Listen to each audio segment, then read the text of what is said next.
Today, we are talking about an interesting topic in the muscles, and that is sarcomerogenesis. We're also going to get into something else called gearing. It's new to me. Both these topics are a little bit new to me. They weren't necessarily taught to me in any of my undergraduate or graduate degree, but Ben is currently in his doctorate, physical therapy. So we're going to deep dive these topics, and why they're relevant is that they improve or are responsible for improving performance. I would say they are the mechanism by which we improve performance. And some of you might be like, well, why the hell would I care about that? Just tell me what exercises to do. We are going to, in a way, do that, and we're going to talk about it. I've been doing a lot of eccentric work the last 3 weeks. I'm going to do a 6-week, I guess we'll call it a pilot study with myself. What would you call that? A case study? And we're going to see what happens. So far, I think I'm on the 4th week. There were holidays in there and stuff like that, and I caught it back clean, and my back was a little sore. But I've been very consistent, at least 2 to 3 days a week of maximal isometrics. And I'm talking to the point where my knee it's hurting. There's some strain in there. There's some deformation. There's some changes there to that tendon. That bad boy does not look the same before and during that exercise. So we're going to just lend this over to Ben here. Ben, what is sarcomerogenesis? So sarcomerogenesis, aka stretch-mediated hypertrophy, for all you bodybuilding fans out there, is when you add sarcomeres in series, and sarcomeres are the smallest contractile unit of the muscle. They're where actinomyosin is housed and titin. So let's do this. I'm gonna share my screen here so that you guys can see exactly what that looks like. So if you're listening to this, we'll try to describe it, even though Ben did as well. Ben, you can see my screen here, I hope. Yes. So here we have, that's not necessarily what we were looking for, but here we have a sarcomere, right? So these blue lines here, are these the Z lines? Is that what these ones are? Yeah, that's the Z line. So Z line to Z line. And then I believe the red is going to be, is that supposed to be the myosin in this diagram? And then the thin is the, thin. Yep. Yeah, so the thin is the actin.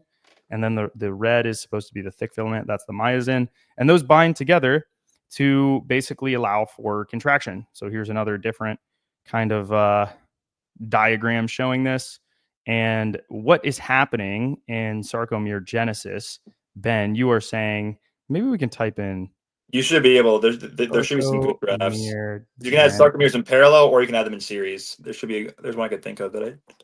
So let's just look at this, right? Yeah, so we've got sarcomerogenesis, right? And so I'm assuming this one right here is going to be in parallel, right? The second diagram. So basically what we're seeing is we're just getting, it's basically a cube versus a straight line.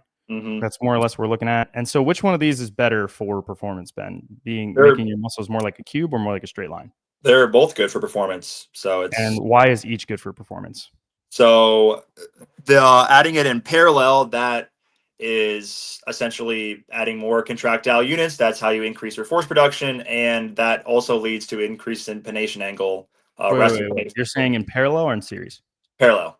Oh, so you're saying this cube one, the cubular. Yes, the cube one, and then that increases resting pennation angle, which improves muscular gearing, which we'll get into later. Whoa. Slow down there, Chief. Let's just keep it simple here.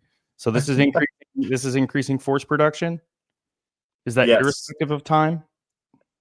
Yeah, it's you just have more contractile units, so you increase force production. Yes. All right, so then we're going to go over to this one. This straight line looks like a caterpillar. And why is that good? Why is that beneficial here? So adding sarcomeres in series is how you can increase the contraction velocity of the fascicle itself, because it's going through a greater displacement in the same amount of time, because you're increasing the distance it has to shorten. So you're telling me that this will go through a greater displacement when each of these units contracts, because they're going to track they're contracting in unison, and that's going to cover more. They're contracting in unison, and then like the distance. Like we look at these 3 cubes here versus these 1, 2, 3, 4, 5 cubes. If these each contract, let's just say for the sake of this, 1 nanometer, so the total of this would be 3 nanometers versus this is 5 nanometers when it contracts in the same time interval. Yep. So velocity is change in displacement over change in time, and if you have a greater displacement over the same time, there's your increase in velocity, and that increases power production, obviously. And then there's the other theory, or the other reason that it could help adding sarcomeres in series, is because sarcomere shortening velocity is additive. which means that as you add them in series, they each individually shorten a little bit slower, so they can actually improve more force, or that they can improve force production at a given shortening velocity So of the you're whole telling fiber. me that even though these will actually, when you get more of these in series, they'll actually contract a little bit slower. Yes. So like for instance, if Isn't we that have bad? like so if you have, let's say That you sounds have bad. 4 in series, or sorry, what'd you say? That sounds bad. Well, Why would I want it's them to contract slower? because of the force velocity relationship. You have more opportunities to form cross bridges and produce force. Because like if you have, say you have, say the shorting velocity is 20 for the whole fiber. If you have Like 20 4 milliseconds? sarcomere series, then they'll shorten at 5 nanometers per second or whatever, because it's additive. And then if you have but if you have 5 in series, then they'll shorten at 4. So if it shortens at 20 nanometers per second, if you have 4, they shorten for 5 nanometers, whatever. And then if you have 5, now they're shorting for 4. So they're shorting slower. They're shorting at 4 So you're nanometers per okay. second. So I'm saying, how do I go from 20 nanometers per second to 25 nanometers per second? Because if as I'm getting more of them, is it possible to have both happen? Yes. Yes, so that's the kind of the two lines of thought, as you can increase shortening velocity of the entire fiber, and you can increase force production Force because at they're a actually sorting given slow because they're at a actually given sorting slightly velocity. slower.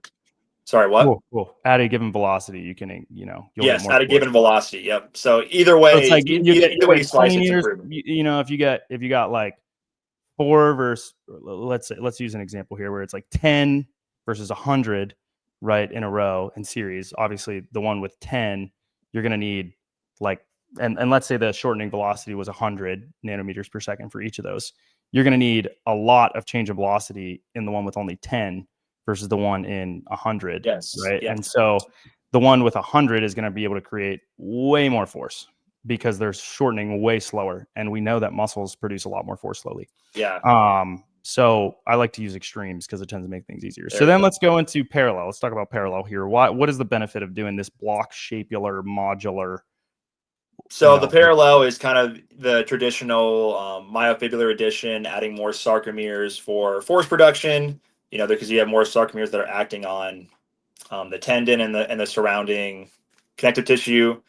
And the big one that John alluded to earlier is muscular gearing. So people think of the sliding filament theory as just the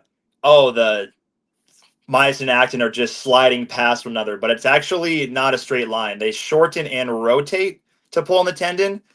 So as you So add like, more sarcomeres in parallel, this increases the resting pennation angle. And when you increase the resting pennation angle, you get a higher gear ratio. And what the gear ratio is, wait, slow is down there, Benjamin. I'm yeah, trying to find a diagram here. Show the people. here's So we that was saw there already. the block like looking thing. But what we're gonna do is we're gonna go and we're gonna look up. What should I look up? Pennation angle, maybe. Yeah, or just look up gear ratio, like architectural gear ratio. That's a big word, Ben.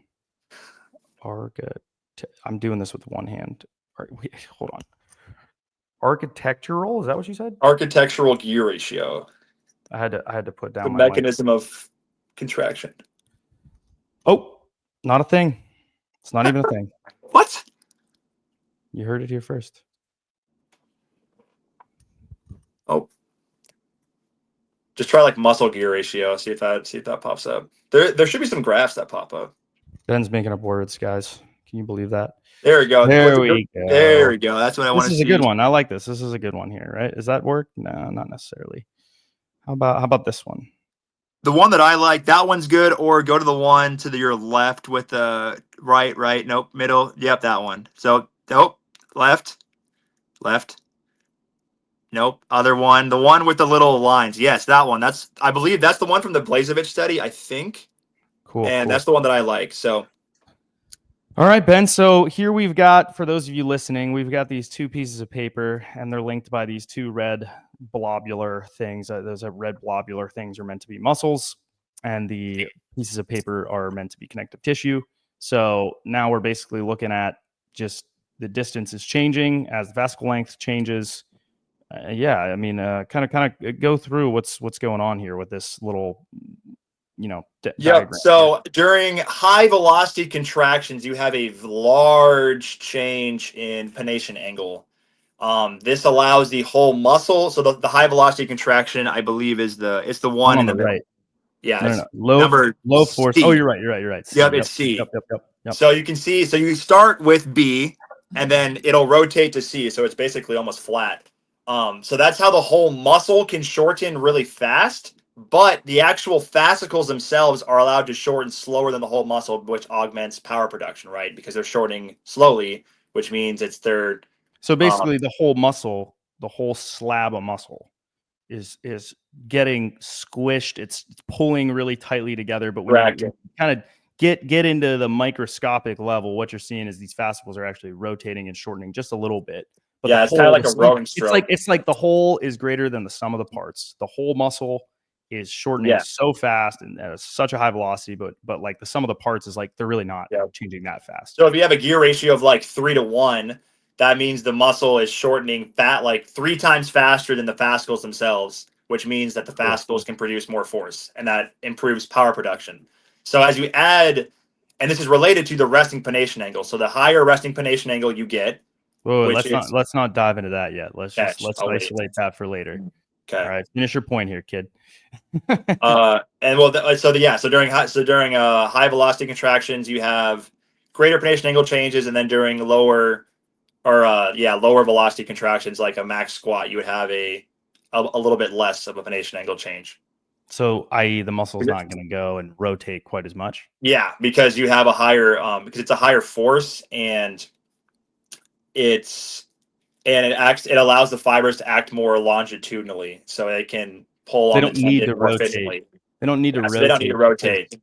you don't have to They want take to act advantage of up and that gear down. ratio. That's the most efficient way to transfer force to the tendon to Got it. the Got it. athletics. Yeah. Cool. So, how does that relate to like let's go back. What you said earlier was like in series, they're better that you get higher contraction velocities, but now you're telling me that panation's giving me higher contraction velocities. So, which one is it? Both? I'm assuming, obviously, It's are good.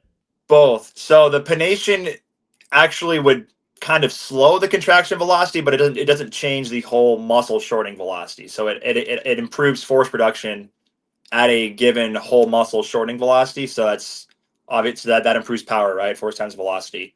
And then the fascicle length adaptation is that improves it can improve the shortening velocity or it can also further improve the force production. And Is that is the fascicle lengthening is in series, you're saying. yes, in series. Yep. So when we're looking at this, we're saying, look, series is getting longer fascicles. You're Yep. saying in parallel, we're looking at more so like bodybuilder, just like getting big old thick fat muscles. Yeah, thick. Well, technically, when you increase your fascicle length, they're also improving overall muscle volume too. So Right, they're both right. going to add. Yeah, they're both going to But improve. if you're just visually looking at it, it's like the guy with the skinny long muscles versus the guy with like the real Right. bulk of Yeah, fat. sprinter versus a bodybuilder. Right. Yeah. Yeah. Okay. So now that we've covered that, you started to dive into what was it that you're talking about resting length, and you're talking about the force that you get from resting length. So for those of you who don't know, a muscle, they slide past each other. They slide these fast and rotate, as Ben said, and so basically your muscle has. Let's just type in length tension relationship here because that'll probably help. But muscles have a relationship between their length and how much force they can generate. And the more that a muscle has what we call cross bridging, the more force that it can generate. So I'm trying to find a good graph here. Do you see a good graph here, Ben? Anything that's this one? No. Well, yeah, actually, this one's okay. You want a length tension, or do you want force velocity relationship? Let's do length tension because I think it's going to Okay. help set this up. So basically, all we're saying is that muscles, they generate more force at a given angle, right? So for example, this is showing, I believe, what are we looking at here? Tricep extension? Or are we looking at like this looks like tricep? That looks like a bicep curl. Yeah, that's what I'm kind of thinking. But Or I don't know. that was Yeah, a weird it graph. doesn't really I'm trying to matter. find a But good. It doesn't really matter. Basically, all you need to know is like if you're doing a curl, right? There's certain parts where they're going to be harder and going to be easier. Part of that is related to the leverage of the exercise and your biomechanics. The other part of it is related to how much cross bridging you have. So actually, let's just type in cross bridging. That might. You think that'll come up and kind of explain it maybe a little bit better? Hope so. Cross bridging muscle. Hopefully this will work. If you guys are watching, it's basically two little lines, blobs, and when those little blobs cross over more, there's more cross bridging, and that allows for more force. So that's the length tension relationship. Ben, what were you saying about that related to the resting state, etc.? So the improving resting pennation angle is how you improve your gear ratio, which just essentially means that you're able to produce more force at a given whole muscle shortening velocity. So when you're jumping, say you have a certain, it doesn't really matter what the number is. If your muscle shortens at 20 nanometers per second, and before your fascicles were shortening at 10 nanometers per second. Well, now improving the resting pennation angle allows them to shorten at 5 nanometers per second, but you're still shortening the whole muscle at 20. So you're greatly improving the amount of force that those fascicles can produce because they're able to shorten slower. They're able to work on their optimal length tension So relationship. this is kind of this is actually a good diagram to describe this, right? Would you agree? I feel like this is does a decent job. Yeah, sure. So this is the relaxed on the left here. You got the relaxed, Yep. the more angled. So you're saying when you change that angle to where they're more aligned, what that does is it lets you generate force faster. When you increase the resting pennation angle, it has to go through a slightly greater displacement, but in the same time. So that increases, or I should say, well, I mean that would be one mechanism, but essentially it's that'd be the best way of explaining it. Is it has to rotate more. It has to rotate more. It would in this be a better way of saying diagram. it. In this diagram here, you're saying that on the left side where it says relaxed, we're looking at an acute angle. You're saying this will be more. Yep. So that's the resting pennation angle, and then as your muscles contracting, you see what you have on the right. So it's both shortening and it's rotating. So it ends up being almost flat. But if that pennation angle on the left were to increase a little bit, it would rotate even more. So you're pulling. And you're on the saying it does that in the same interval. So you're basically the muscle's rotating. It's going the same distance or more distance in the same amount of time.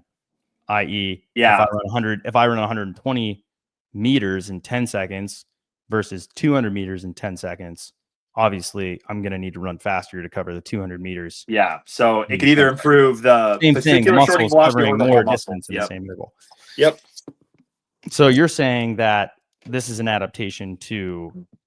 This is another adaptation as a result of sarcomerogenesis, or is this unrelated? That is an adaptation to myofibular addition. I know we're getting really in the weeds here, guys, but yeah. So you're saying as you get more muscles, isn't that as you get bigger muscles, this happens? Yep. As you increase cross-sectional area, you increase the pennation angle because that allows you to pack more fibers along the tendon. That allows you to have more force production, sarcomeres, force producing things all along the tendon. And then what was your other question? How does this relate to sarcomerogenesis? So that's a different. So sarcomerogenesis is a different thing. So you're right now you're doing eccentric contractions, and what they do is they develop passive mechanical tension from titin, which I think we've covered before, and that is what stimulates sarcomerogenesis for those increasing shorting velocities, those improving power production at a given shorting velocity. It protects the fiber from damage. But what they also do related to the gear ratio is they improve connective tissue stiffness. So if you go back to that graph, it's on your top left.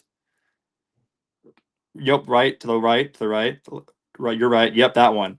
So you have your superficial and deep aponeuroses where the fibers themselves insert.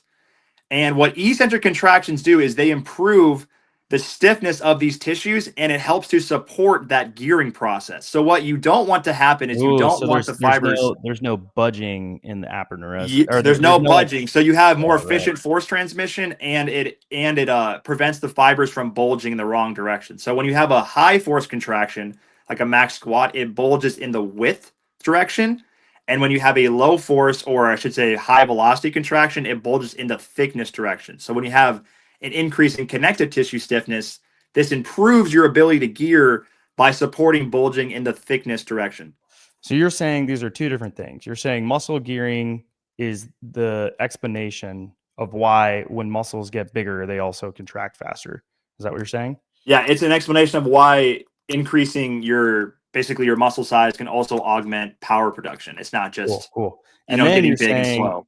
it's more so it's just an explanation of why that happens. And then we're also, or why hypertrophy can be good for power production. Right. And then we're also seeing this other definition of sarcomerogenesis, improving power via stiffening the connective tissue. So my question is this: does sarcomerogenesis also improve? I mean, we said one of the reasons why it could improve rate of force development is you can move the same distance, the same distance in the same time interval, but you can generate more force by doing that. So, or more force during that period of time, which could potentially allow for, maybe some connective tissue benefits, or you could get a higher shortening velocity, like the whole is greater than the sum of the parts. Yep.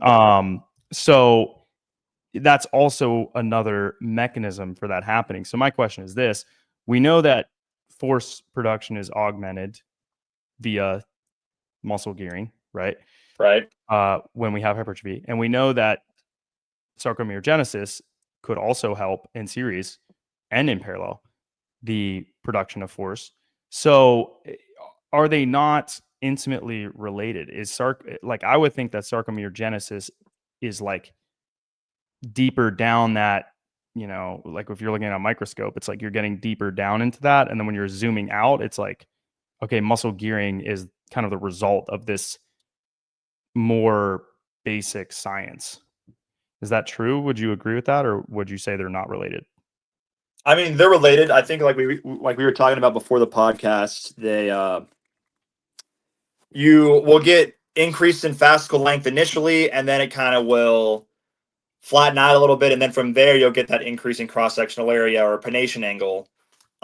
So there are two different adaptations to training, but you can basically get that adaptation through training it in similar ways. Like you're doing the eccentric training that will improve the connective tissue stiffness to improve muscular gearing, and it will induce the sarcomerogenesis from passive tension. But then just normal In strength series, training. you're saying sarcomerogenesis in Yeah, series? so sarcomerogenesis is the stretch mediated hypertrophy. It's the longitudinal hypertrophy, and then you have your radial hypertrophy or your myofibril or myofibular addition. That's the cross sectional area. So, Yeah. but is sarcomerogenesis? You said it can be in parallel and series, right? Sarcomerogenesis. When I say sarcomerogenesis, I mean longitudinal hypertrophy. So you I mean only just need in in that series. straight line Series, caterpillar. yes. But Okay. technically, yeah, creating new sarcomeres or having a myofibril split off and create another one is, yeah, you're adding sarcomeres, but I'm not referring to that specifically. Okay, so now let's take another step here, and let's zoom out, because now we've gone in. And if you guys are listening to this and you're like, yo guys, like 22 minutes of just science here, like you don't really need this science. Let's talk about some applied aspects of this. So we know that, or since we've discussed this, we've kind of established that one, it's good to have sarcomerogenesis because it increases rate of force development. And then also we know muscle gearing is good because it improves rate of force development. We know rate of force development is good because it helps you jump higher. So this is obviously a very important physiological mechanism that improves rate of force development, i.e. your ability to jump higher. So we know that eccentric work is good for sarcomerogenesis, i.e. adding sarcomeres in series. You agree? Yes. Okay, and we know that muscle gearing is good because it allows the muscle to cover a greater distance in the same amount of time. That's also true. So how do we have that process happen? How do we improve muscle gearing? Is it just purely hypertrophy? Is it stretch mediated hypertrophy? Is it what is the mechanism for improving that? Because I know we understand how to get sarcomerogenesis. You do super maximal eccentric work a couple weeks, and then eventually the fascicle. Fast eccentrics, yeah. So. Yep, or fast eccentric. So now, how do we get this gear ratio to improve? So the gear ratio is simply you have to increase your resting pronation angle, which is increasing your cross sectional area, and that's through lifting weight. Slow down. We need to increase the resting. Say that again. The resting pronation angle. So you need to pack more fibers along the tendon. Yep. So is this first one? So we need to pack. We're looking at this. We need to change this angle to more angled at rest. Yeah. So angle the other way. You have to go the other. You have to. Oh, it needs to go this way. needs to be flat. It needs to be a greater angle. So from a 45 to a 60 degree. Like this? Like this angle? No, well, it'd be more like just slightly to the left of that. Like this? Yes, like that. There we go. Yes. So you want it to be flatter, but You wouldn't want that it to be- mean that it's covering less of an angle when it generates tension? It actually means it'll rotate more. It'll So rotate more towards the it'll tendon. rotate more once the fiber actually contracts, and then you Oh, also allow, and it also allows you to pack more fibers along the tendon interesting. for force production. Yeah, and then you Okay. also improve that through increasing connective tissue stiffness, which is the back to the eccentrics. So So you're those saying two when it side says effects. you're saying that because I got this wrong actually earlier on. You're saying that when we have this angle change for muscle gearing, right? The muscle's getting bigger. We're able to pack more fibers in, right? Yes. Because this is running more perpendicular to the connective tissue. Yes. Interesting. Okay. And then when it starts to contract, does it flatten more towards the Yes. tendon? So it'll Like flatten like more. more towards parallel? Yeah. So it'll flatten even more towards parallel. It'll go through a Hmm. slightly greater displacement. Oh, Yep. interesting. Okay. So, and how do we have that process occur? What mechanisms? So that's through allow lifting for that? weights. That's through increasing your pronation angle.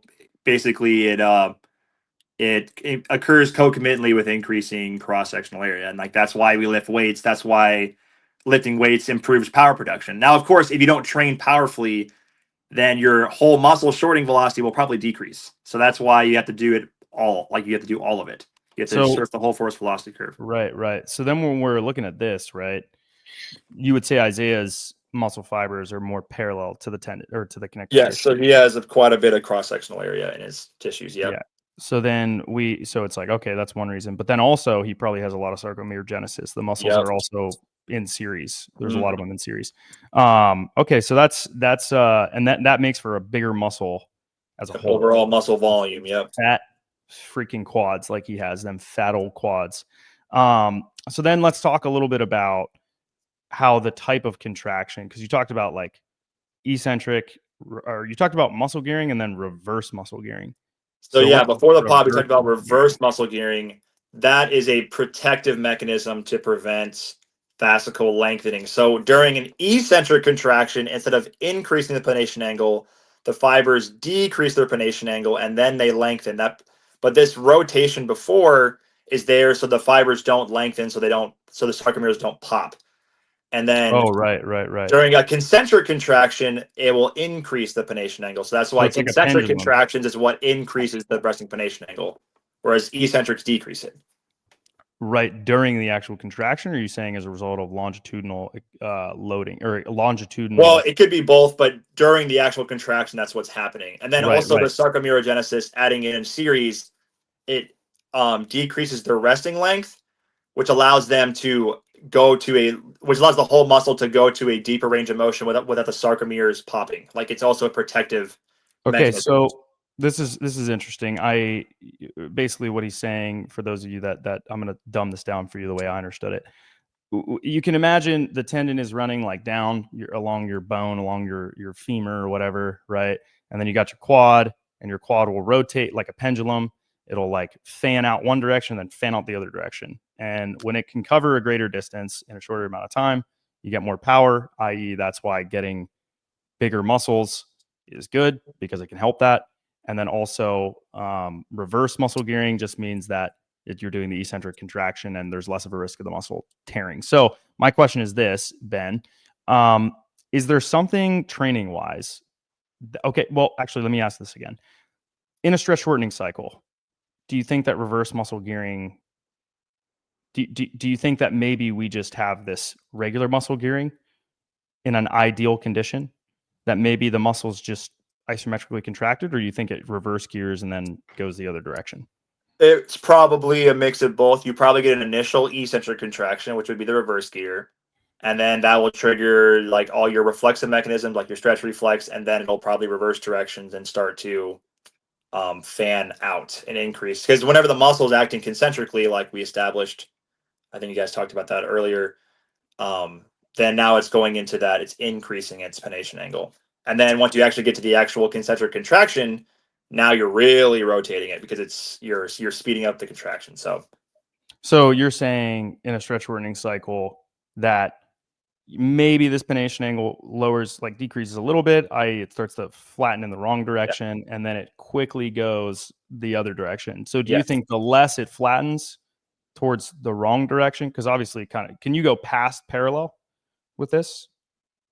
I don't know. Probably not, or not very much, but Okay. yeah, I'll answer this. So when the resting length improves, you're closer to parallel, and it just goes towards parallel, I guess, faster, but the distance is shorter, and that's kind of where I'm a little bit confused here, because I would think that there's a greater displacement when the muscle moves a greater distance, but you're saying if the resting length is more parallel, right? You're saying it rotates less. So wouldn't the distance displacement of that joint moving be less? So no, when you increase, are you saying when you have an increase in the When you pennation increase angle? the resting length, the Yeah. resting So pennation. I'll send you a study after this, but you'll see. But It that's actually. logical, right? My No, logic is I wrong. thought the same thing when I was reading this stuff, but it's actually the opposite. So it's hard to picture, but you go from here. If this is your resting angle, and then it'll rotate to here, right? A little bit of a length change. But if your resting angle goes from here to here, Well, it wouldn't. You said it would increase the pennation length based on the diagram above you right there. pennation angle from like the resting pennation angle. So when you Yeah. increase the resting pennation angle, it ends up going through a slightly greater displacement. So that's how Wait, it. wait. So you're saying when this angle right here, when I'm looking at this, I'm looking at Ben, I'm looking at buddy. I'm Yes. looking at this angle right here. Yes. You're saying when that increases, Like the that resting, would like make the the angle resting. like this. That would make the angle like this, i.e., a right angle, like a right Yes. angle. You're Yes. saying when that increases at rest, Yes. and then it contracts, i.e., it will move this direction, the pennation angle will even increase more. Yes. You're saying it's moving a greater distance than if the angle was more acute and went to the same end position. So you're talking about reverse gearing right now with if it starts at rest at a slightly, so one thing, the angles won't be parallel. They won't be you're not going to get a pennation angle that's perfectly flat. Like that's just not going to happen in muscle morphology. So it'll always be angled at at a less than 90. Okay. But yes, as you increase the pennation angle, probably to an extent, but generally as you increase the pennation angle, it will rotate more, or it will rotate more at a given rotation distance of the sarcomere itself. Yes. Which means you increase your gear ratio, which means you improve your power production at either a higher whole muscle shortening velocity or at a given whole muscle shortening velocity. Okay. So after a brief intermission, I wanted to be sure that I had this correct before I said anything else, because I don't want to confuse you guys. So what Ben is saying is that when you go through or you change the resting pennation angle, meaning what angle your muscle is at rest in these pennated muscles, when you change that, you allow the muscle to generate more force over a given change in that pennation angle. Like a jump is always going to cover 15 degrees, but what happens is the muscle bulges, and when it bulges, because the resting length is better, you cover a greater displacement in the muscle. You will allow your joint to cover a greater displacement, along with actually getting. Do you get more force as well out of that as well? Yeah, so the shorting velocity of the whole muscle will increase because you're going over a greater displacement for the same pennation angle change. But what is nice about it is your fibers are still shortening at the same speed. So they're not increasing their shortening velocity, which means that they are producing more force as it's rotating. Right. So we get more force, we get more displacement, i.e., changing the resting length is really good. Now, how Yeah, do we get power. a change in this resting pennation angle? That's adding sarcomeres in parallel. That's myofibular addition. That's growing your muscle larger. That's So doing this concentric comes contractions. Yeah. back, and what Ben just said, this all comes back to this, because if I only did the eccentric work, actually, this is a good question for you, because we know based on some research that you sent, at least in mildly trained, recreational trained athletes, for 3 weeks we see sarcomerogenesis. We see more of these sarcomeres in longitude. That's good. We get more rate of force development, i.e., eccentric work, very good. We also get tendon stiffening, freaking awesome. It allows us to be better in stress shortening cycles because we're able to resist forces faster, allowing to stretch tendons more. But then we also get, after 3 weeks, a change in the sarcomeres in parallel. Is that what happens? Yeah, the pennation angle. Yep. So does that change the resting length, the pennation angle resting What length? usually ends up happening is the fascicle length will increase, and then it'll kind of flatten Level out, out. and then as it flattens out, then the cross sectional area also increases. Like that's why your muscle gets physically bigger because the whole Right. bone. So does that change the resting length for the pennation angle? Yeah, so the adding increasing cross sectional area or adding sarcomeres in parallel, that's what's increasing. So it's the like you get pennation angle. longitudinal first, and then it switches to parallel. Yeah, Okay. radial. Yep. My question is, that's obviously very beneficial for performance. You would agree. Yeah, incredibly beneficial. Yes. So why don't we just maximally just go crazy with eccentrics? What's the downsides? Well, the eccentrics won't increase pennation angle. The eccentrics decrease pennation angle because you're going. That's the reverse gearing, right? So the eccentrics will increase connective tissue stiffness, which can improve gearing to some extent, but you're not actually going to get the myofibular addition. You're not going to get the increasing in the resting pennation angle. That's why you have to do the concentric contractions. But The won't hard you contractions. get the increase in fascicle length? Yes, you'll get the increase in fascicle length. Yep. So it's like, yeah, you might get the increase in fascicle length, but you actually don't get the Yes. changes in pennation angle. Yep. So you need to do both Need to do both because you want to get both. because you want to I.e., get both. you want to get legs like Isaiah. I.e., you need to surf the force velocity curve as I.e., yes, surf the force velocity curve, baby. All this did is verify what I already knew. Isn't science fun, guys? I mean, it just justifies everything we do at THP and why it works just further so freaking well. it more. I already knew these things in applied science, but the basic science helps because it's like, to me, I'm like, oh, maybe I could just spam eccentrics for forever, but that's not going to work. See, what I've been doing is I've been pairing my Olis with a lot of the eccentric work that I've been doing, or just jumping once or twice a week. But it seems like what's interesting to me is isn't the so tension is the driver, mechanical tension is the driver of hypertrophy. Correct. So you're saying concentric tension is the driver of changes in the Pennation angle. angle. Yep. You're saying, so what about an ISO? If I just jam an ISO? That would also probably be, I would define that as more concentric. That would probably increase. I would think so too. So yeah, I mean, this definitely is super interesting. It definitely gives me some food for thought and starting to switch towards that isometric so that I get some of this parallel. Is it still parallel sarcomerogenesis then at the concentric nature, or does that still happen with the eccentric? What do you mean? The parallel, like when you have sarcomeres adding in parallel versus sarcomerogenesis. Yeah, so when I say sarcomerogenesis, I just mean in series, but you can technically say either one. So I'm saying when you get them in parallel, when they get more modular, you're saying that is the same thing as changing the resting length? Pennation angle, yeah. Interesting. All right, so I'm going to connect those dots. We're going to go back to the very beginning for you guys. And if you've made it this far, shout out to you. You're a real one. It's a grind. It is a little bit of a grind, but it's important and it's complex. And I was curious, so I asked. And you guys, if you want to understand this to the level that I do, then you can go ahead and rewatch this a couple times. It is confusing, but it is helpful to know why the things we do work. At least for me, I definitely usually get something. So what Ben's saying is, look, when you do all that eccentric work, this happens. You get them in series. This is great. It increases rate of force development. But you also can increase rate of force development by doing this. Correct, Ben? You agree? Correct. So this is what happens when we're looking at the resting length changing. That's what is happening here with this modular block looking thing. When we're talking about contraction velocity increasing, like we were at the beginning of the podcast, that's sarcomerogenesis in series. See, to me, sarcomerogenesis is both. It's just in series versus parallel. So that's why when I say sarcomerogenesis, I say in parallel or in series. But in parallel, blockular, modular, that's where that resting length changes. When you're looking at series, that's when you're making it look like a stretchy caterpillar. So I hope that was somewhat useful for you guys. What it really comes down to is this, because at the beginning of this, I was like, oh, obviously I just wanted to be series all the time. Let's go, baby. But turns out, nope, that's not true.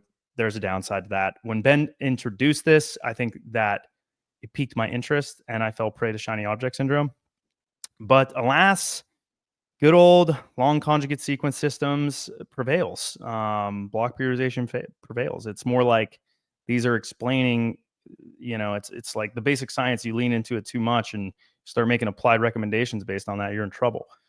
That's where you can get yourself in trouble. So it's important to always look at the applied science, also understand the basic science, but don't take these, studies that are looking at a cell in a petri dish and try to apply it to a clinical or applicable, population, because you can get yourself in trouble, right? If you were to just look at this or look at one of Ben's posts, you'd be like, oh, secret exercise is this.